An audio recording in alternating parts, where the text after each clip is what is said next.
Capítulo 119. Simpatia no lar. Caro irmão e irmã C, seus casos me foram apresentados em visão. Ao contemplar a vida de vocês, pareceu-me ela um terrível equívoco. Irmão C, você não possui um temperamento alegre. E como o irmão não é feliz, não pode tornar os outros felizes. Você não tem cultivado afeição, ternura e amor. Sua esposa tem sofrido durante toda a sua vida conjugal por falta de simpatia.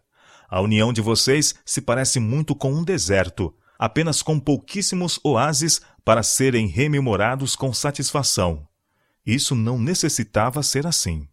O amor não pode existir sem revelar-se em atos exteriores, assim como o fogo não pode ser mantido aceso sem combustível. Você achou que ofenderia sua dignidade manifestar ternura mediante atos bondosos e aproveitar as oportunidades de externar afeto por sua esposa, mediante palavras de ternura e bondosa consideração. O irmão é mutável em seus sentimentos e muito influenciado pelas circunstâncias que o cercam. Não acha que é errado, desagradável a Deus, permitir que sua mente seja totalmente atraída pelo mundo e depois trazer suas perplexidades para casa, permitindo assim que o adversário se introduza na família. É muito fácil para você abrir assim a porta, mas será muito difícil fechá-la. Será muito mais difícil expulsar o inimigo depois de tê-lo trazido para dentro do lar. Deixe suas preocupações, perplexidades e contrariedades profissionais quando sair do trabalho. Venha para casa com o rosto alegre, com simpatia, ternura e amor. Isso será melhor do que gastar dinheiro com remédios ou médicos para sua esposa. Será saúde para o seu corpo e força para o coração. A vida de vocês tem sido muito infeliz. Ambos desempenharam uma parte em torná-la assim. Deus não se agrada dessa miséria, que por falta de autocontrole trouxeram sobre si mesmos. Você permite que os sentimentos oscilem. Pensa que está abaixo de sua dignidade manifestar amor e falar bondosa e afetuosamente. Você acha que todas essas ternas palavras sugerem frouxidão e fraqueza e são desnecessárias. Mas em seu lugar profere palavras irritadiças de discórdia, rivalidade e censura. Acha você que elas são nobres e varonis? Uma demonstração das rígidas virtudes do sexo masculino? Como quer que o irmão as considere, Deus as contempla com desprazer e as registra em seu livro. Os anjos se afastam da habitação onde são trocadas palavras de discórdia, onde a gratidão é quase estranha ao coração e a censura brota dos lábios como bolas pretas, manchando as vestes e maculando o caráter cristão. Quando você se casou, sua esposa o amava. Ela era extremamente sensível. Todavia, com esforço de sua parte e fortaleza da parte dela, a saúde dela não precisava ter sido o que é. Mas sua austera frieza fez de você um iceberg, engerelando o conduto de amor e afeição. Suas censuras e críticas têm sido qual desoladora saraivada a uma planta delicada. Tem gelado e quase destruído a vida da planta. Seu amor ao mundo está corroendo os bons traços de seu caráter. Sua esposa é de disposição diferente e mais generosa. Mas quando ela, mesmo em questões de pouca importância, tem dado expressão aos seus instintos generosos, você tem se sentido inferior em seus sentimentos e a tem censurado. Você condescende com um espírito estreito e murmurador. Faz a esposa sentir que é um peso, um fardo, e que não tem direito de praticar sua generosidade às expensas do marido. Todas essas coisas são de natureza tão desanimadora que ela se sente sem esperança e indefesa, e não tem a robustez necessária para suportar a carga, e se abate à força da rajada. A enfermidade dela é de origem nervosa. Se fosse agradável sua vida conjugal, ela possuiria bom grau de saúde. Mas através de toda a sua vida conjugal, o demônio tem sido hóspede de sua família para alegrar-se com a sua miséria. As esperanças frustradas têm infelicitado completamente a ambos. Os irmãos não terão nenhuma recompensa por esse sofrimento, pois ele foi produzido por vocês mesmos.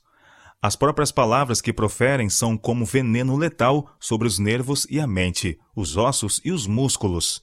Vocês colhem aquilo que semeiam. não avaliam os sofrimentos um do outro.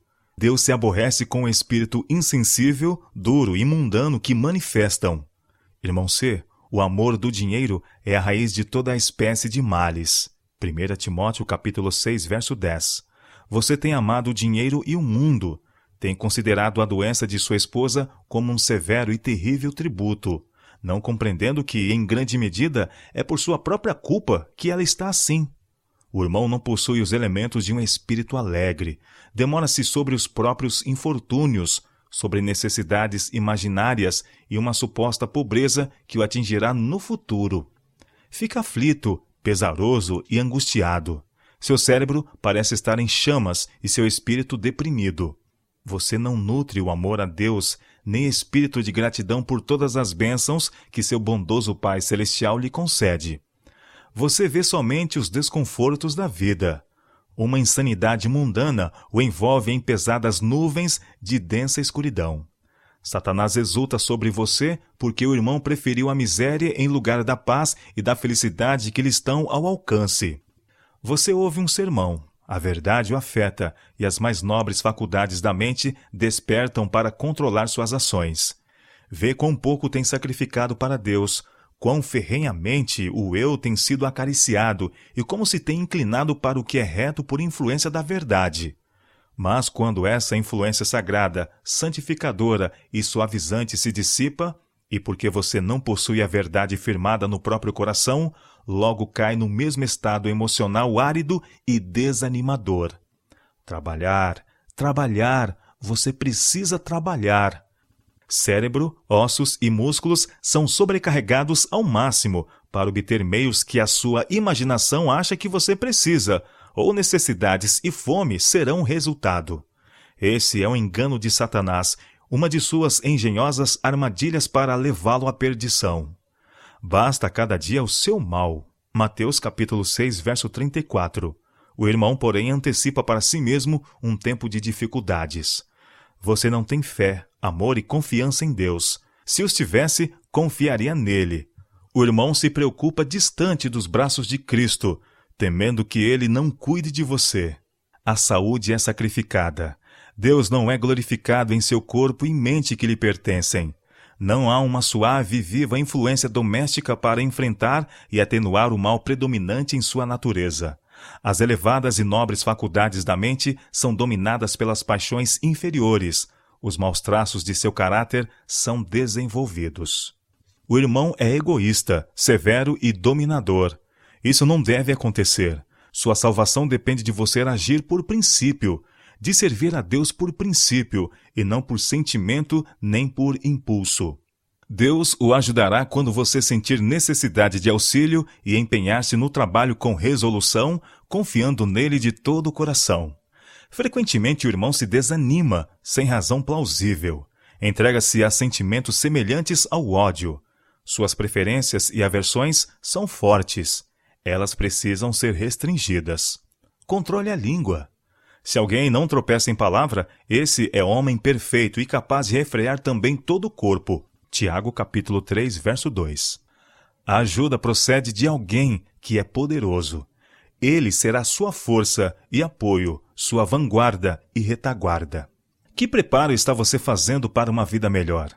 Satanás é quem o faz pensar que todas as suas faculdades devem ser empregadas para ter sucesso neste mundo. Você teme e treme pelo futuro de sua vida, ao mesmo tempo que negligencia o futuro, a vida eterna. Onde está a ansiedade, a determinação, o zelo, a fim de não fracassar e encarar uma imensa perda? Perder um pouco neste mundo parece-lhe uma terrível calamidade que lhe custaria a própria vida. Mas o pensamento de perder o céu não lhe produz nem metade dos temores manifestados. Empenhando cuidadosos esforços para preservar a vida, você se acha em perigo de perder a vida eterna. Você não pode dar-se ao luxo de perder o céu, a vida eterna, o peso eterno de glória. Não pode permitir-se a perda de todas essas riquezas, dessa inexcedível, preciosa e imensurável felicidade. Por que o irmão não age como um homem sensato e se torna diligente, zeloso e perseverante em seus esforços pela vida melhor, a coroa imortal, o eterno e imperecível tesouro, assim como faz por essa miserável e pobre vida e seus pobres e perecíveis tesouros terrenos. Seu coração está apegado aos tesouros terrenos, portanto, não tem disposição para o que é celestial. As coisas que são vistas, as terrenas, eclipsam a glória das celestes. Onde estiver o vosso tesouro, aí estará também o vosso coração. Mateus capítulo 6, verso 21. As palavras declaram, as ações demonstram onde está localizado o seu tesouro. Se estiver neste mundo, no pequeno proveito da terra, seus anseios serão manifestados nesse rumo. Se você estiver lutando pela herança imortal, com diligência, zelo e energia proporcionais ao seu valor, então será um digno candidato à vida eterna, um herdeiro da glória. O irmão necessita converter-se cada dia, morrer cada dia para o próprio eu, mantendo sua língua como que com rédeas, controlando as palavras, cessando as murmurações e queixas, não permitindo que nenhuma palavra de censura escape de seus lábios. Isso requer grande esforço, mas você será grandemente recompensado por assim fazer. Sua vida agora é infeliz, tomada de maus pressentimentos. Quadros sombrios surgem à sua frente. Envolveu a escura incredulidade. Falando do lado da incredulidade, você se torna cada vez mais sombrio. Tem satisfação em demorar-se sobre temas desagradáveis. Se outros tentam falar esperançosamente, você esmaga neles todo o sentimento esperançoso, falando tanto mais resoluta e severamente. Suas provas e aflições conservam sempre perante sua esposa o angustiante pensamento de que a considera uma carga, por causa da enfermidade dela. Se você ama as trevas e o desespero, fala delas, demora o pensamento nelas e angustia o coração, conjurando na imaginação tudo o que você possa, para levá-lo a murmurar contra a família e contra Deus, e tornar o próprio coração qual campo pelo qual passou o fogo, destruindo toda a vegetação, deixando o solo seco, enegrecido e calcinado. O irmão tem uma imaginação doentia e merece piedade, mas ninguém pode ajudá-lo tão bem quanto você mesmo. Se necessita de fé, fale de fé, esperançosa e alegremente. Que Deus o ajude a ver a pecaminosidade de sua conduta. Você precisa da ajuda de sua esposa e filha nessa questão. Se permitir que Satanás lhe controle os pensamentos, como ele tem feito, tornar-se-á um instrumento especial para seu uso e arruinará a si mesmo e a felicidade de sua família. Que influência terrível sua filha tem sofrido! A mãe, carecendo de amor e simpatia de sua parte, centraliza suas afeições na filha e a idolatra. Ela tem sido uma criança mimada e quase arruinada por seus caprichos atendidos em virtude de uma afeição imprudente. Sua educação tem sido lamentavelmente negligenciada. Houvesse sido instruída nos afazeres domésticos e ensinada a fazer sua parte nos deveres familiares, estaria agora mais saudável e feliz. É dever de cada mãe ensinar seus filhos a desempenhar sua parte na vida, a partilhar de seus fardos e não tornar-se como máquinas inúteis. A saúde de sua filha seria bem melhor se ela fosse treinada a fazer trabalhos físicos. Seus músculos e nervos são fracos, débeis e sem vigor. Como poderiam ser de outro modo quando são tão pouco utilizados? Essa criança tem pouca resistência. Uma pequena quantidade de exercício físico já a fadiga e põe em risco sua saúde. Seus músculos e nervos não possuem elasticidade. Suas faculdades físicas têm estado há tanto tempo dormentes que sua vida tem sido de quase nenhuma utilidade. Equivocada mãe, você não sabe que, ao conceder à filha tantos privilégios de aprendizado de ciências e não a educando para a utilidade e os trabalhos domésticos, causa-lhe grande prejuízo? Este exercício teria robustecido sua constituição física e lhe melhorado a saúde. Em lugar dessa ternura provar-se uma bênção, será uma terrível maldição. Se os encargos domésticos fossem partilhados com a filha, a mãe não ficaria sobrecarregada e poupar-se-lhes-ia muito sofrimento. A filha também seria beneficiada. Ela não deveria começar a trabalhar imediatamente e assumir responsabilidades como alguém em sua idade normalmente o faria, mas pode educar-se para realizar trabalho físico em maior extensão do que já desenvolveu em toda a sua vida. A irmã C tem uma imaginação doentia. ela evita tanto o ar fresco que não pode depois suportá-lo sem inconveniências. O calor de seu quarto é muito prejudicial à saúde. Sua circulação diminui. Ela tem vivido tanto tempo num ambiente aquecido que não pode suportar um passeio ao ar livre sem que haja mudança. Sua debilitada saúde se deve até certo grau à exclusão do ar puro, e ela se tornou tão suscetível que não pode expor-se ao ar livre sem ficar doente. Se ela continuar com sua imaginação doentia, dificilmente será capaz de respirar bem. A irmã C precisa manter abertas as janelas de seu quarto durante o dia todo, para que possa haver circulação de ar. Deus não se agrada de vê-la suicidando-se. Isso é desnecessário. Ela se tornou assim tão sensível por condescender com sua mente enferma. Ar é o que ela precisa. Ar é o que ela deve ter.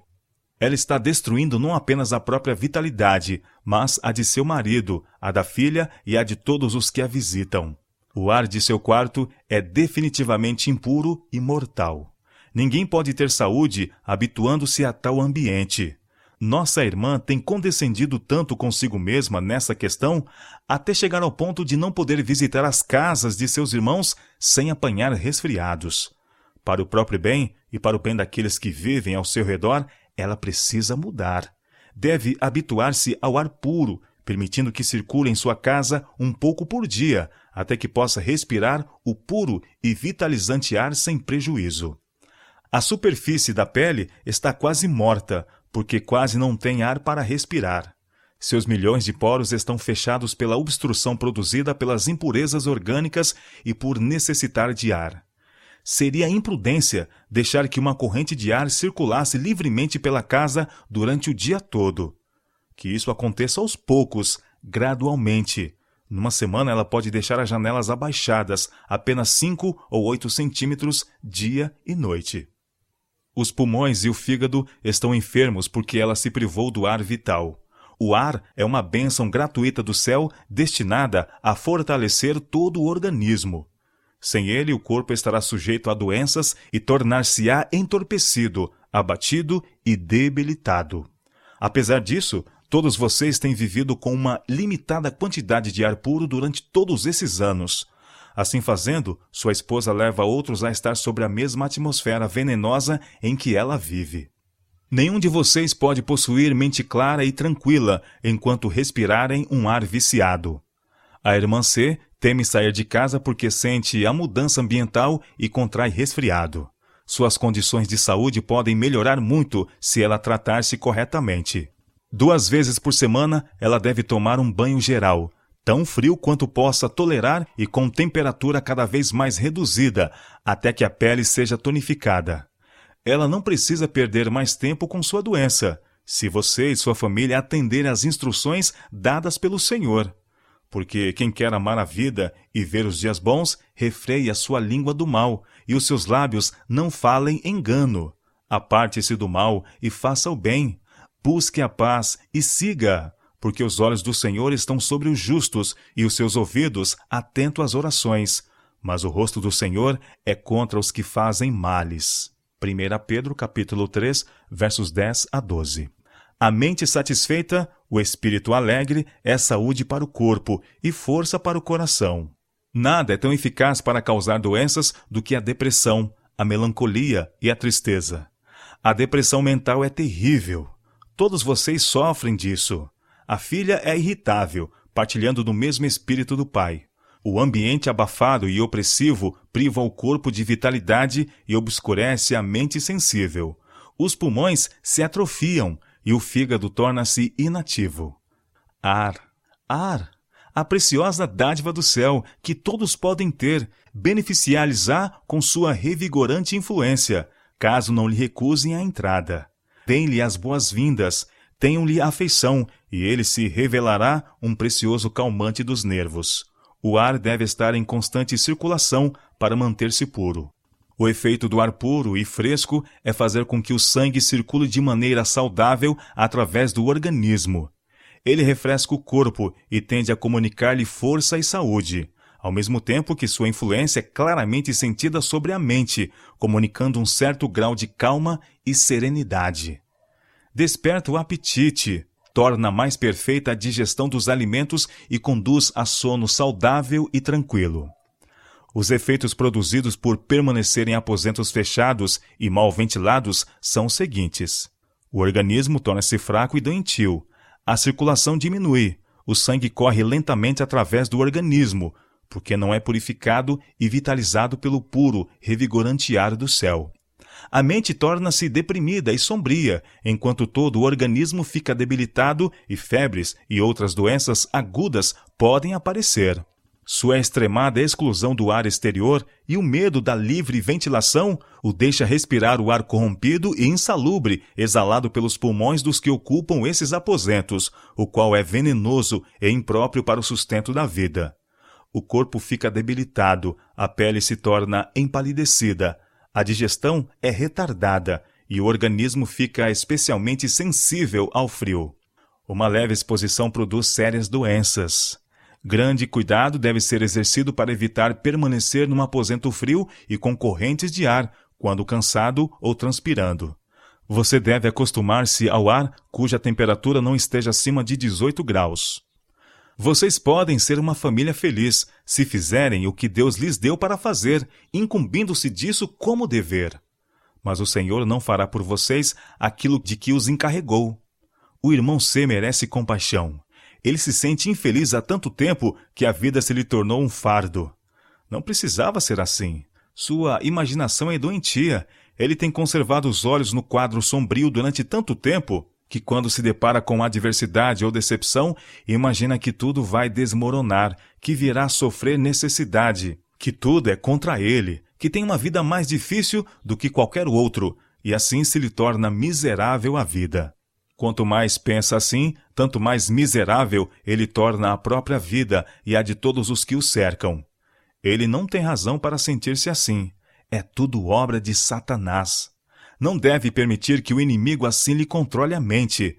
Deve volver-se do quadro sombrio e escuro para o do amoroso Salvador, a glória do céu e a rica herança preparada para todos os que são humildes e obedientes e que possuem coração agradecido e permanente fé nas promessas de Deus. Isso lhe custará esforço, luta, mas precisa ser feito. Sua presente felicidade, sua futura e eterna felicidade dependem de você fixar a mente em coisas aprazíveis, desviando os olhos do quadro escuro, que é imaginário, para os benefícios que Deus espalhou em seu caminho e para, além disso, para o invisível e eterno. Você pertence a uma família que tem mente não muito equilibrada, sombria e deprimida, afetada pelo ambiente e susceptível a influências. A menos que cultive disposição mental alegre, feliz e agradecida, Satanás, afinal, o levará cativo de acordo com a vontade dele. Você pode ser um auxílio, uma força para a igreja onde reside. Se obedecer às instruções do Senhor e não se deixar dirigir pelos sentimentos, mas ser controlado pelo princípio. Nunca permita que uma censura lhe escape dos lábios, pois é qual desoladora saraivada aos que o cercam. Caiam de seus lábios palavras alegres, ternas e amoráveis. Irmão C, seu organismo não está em condição de favorecer seu progresso espiritual. Todavia, a graça de Deus pode fazer muito para corrigir seus defeitos de caráter e fortalecer e desenvolver mais perfeitamente as faculdades da mente que agora se acham debilitadas e precisam ser fortalecidas. Desse modo, você poderá controlar as faculdades inferiores que sobrepujaram as superiores. Você é como um homem cujas sensibilidades ficaram entorpecidas. A verdade precisa tomar conta do irmão e realizar uma completa reforma em sua vida. E não vos conformeis com este mundo, mas transformai-vos pela renovação do vosso entendimento, para que experimenteis qual seja a boa, agradável e perfeita vontade de Deus. Romanos capítulo 12, verso 2. Isso é o que você necessita, o que precisa experimentar, a transformação que a santificação pela verdade pode efetuar em você.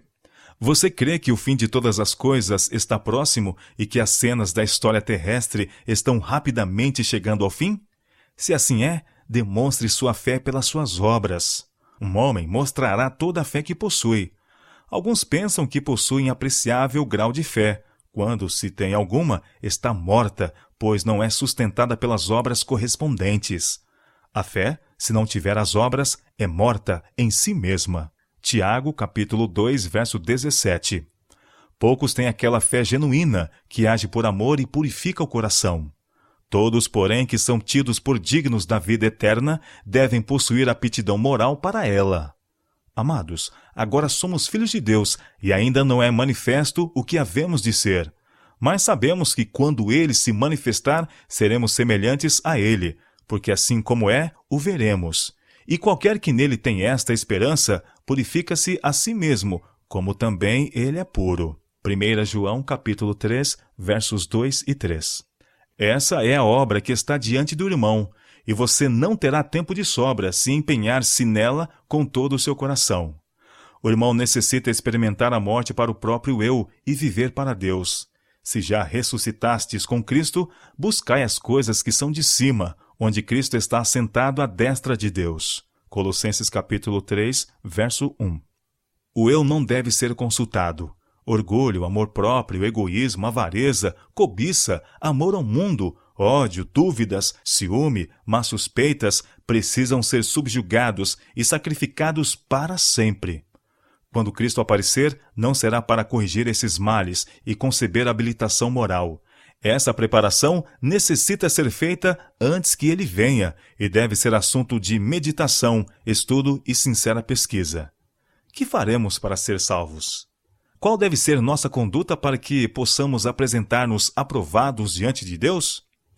Quando tentado a murmurar, censurar e condescender com a impaciência, ferindo aqueles que o cercam e também a si próprio, permita que uma profunda, sincera e ansiosa indagação proceda do interior de seu ser.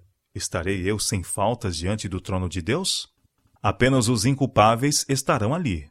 Ninguém será trasladado ao céu enquanto seu coração estiver cheio de entulho terreno. Cada defeito de caráter precisa ser eliminado, cada mancha removida pelo sangue purificador de Cristo e vencidos todos os desagradáveis traços de caráter. Quanto tempo você está dedicando no preparo para viver na glória, na sociedade dos anjos celestiais? No estado em que você e sua família presentemente se encontram, todo o céu seria prejudicado se lá estivessem. A obra precisa ser feita aqui. A terra é o lugar de preparo. Você não tem um minuto a perder. Tudo é harmonia, paz e amor no céu. Nenhuma discórdia, nenhuma censura ou palavras desamáveis, nenhum semblante carregado, nem aspereza se encontram ali. Ninguém que possua qualquer desses elementos destrutivos da paz e felicidade terá entrada ali. Procure ser rico em boas obras, pronto a distribuir, disposto a comunicar, lançando os bons fundamentos para o tempo por vir, para que possa lançar mão da vida eterna. Pare com suas murmurações com respeito a esta pobre vida. Que a preocupação de seu coração seja sobre como garantir uma vida melhor, um título para as mansões preparadas para aqueles que são verdadeiros e fiéis até o fim. Se você errar aí, tudo estará perdido. Se o irmão dedicar todo o tempo para juntar tesouros terrenos e perder os bens eternos, descobrirá que cometeu um terrível erro. O irmão não pode possuir ambos os mundos. Pois que aproveitaria o homem ganhar todo o mundo e perder a sua alma? Ou que daria o homem pelo resgate da sua alma? Marcos capítulo 8, versos 36 e 37. Diz o inspirado apóstolo Paulo. Porque a nossa leve e momentânea tribulação produz para nós um peso eterno de glória muito excelente, não atentando nós nas coisas que se veem, mas nas que não se veem, porque as que se veem são temporais, e as que se não veem são eternas. 2 Coríntios capítulo 4, versos 17 e 18. As provações da vida são obreiras de Deus para remover as impurezas, debilidades e asperezas de nosso caráter e preparar-nos para a sociedade dos puros anjos celestiais em glória. Contudo, enquanto passamos por essas tribulações, ao arder sobre nós os fogos de aflição, não devemos fixar nosso olhar neles, mas nas coisas que não se veem, a herança eterna, a vida imortal, o peso eterno de glória. Hebreus capítulo 9, verso 15 e 2 Coríntios capítulo 4, verso 17. Enquanto fazemos isso, o fogo não nos consumirá, mas apenas removerá a escória e ficaremos 7 vezes purificado, trazendo a impressão do divino. Greenville, Michigan, 7 de março de 1800